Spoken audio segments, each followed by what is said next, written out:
Tasbihni barmog'imizni uchi bilan sanashligimizni foydasini Payg'ambarimiz sollallohu alayhi vasallam beradilarki, ertaga qiyomat kuni bo'lganida barmog'ingdan so'ralasan deyaptilar. Barmog'imizdan so'raladi. Butun ta'naviy a'zomiz ertaga guvohlikka keltiriladi. Barmog'ining har bir bo'g'inlari ham ertaga qiyomatda unga guvohlik keltiradi.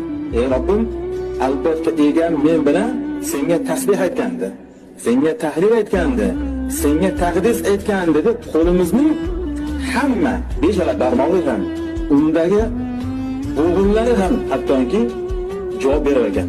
Albatta bu aytganimdek, tasbih ham aytavering, elektron tasbihlarni ham ishlatavering. Lekin kimda-kim yoningizda o'tirib, qo'lini barmoqlarini ishlatayotgan bo'lsalar, unga noto'g'ri qarash qilmang. Bir xil noto'g'ri qarash qilayotgan ekan. Bunaqa ish qilmang. Bu noto'g'ri tasbih ishlatayotgan ekanlar. Qaytanga uni ishi to'g'riroq. Ertaga bo'g'inlari ham qiyomatda uni foydasiga o'tadi.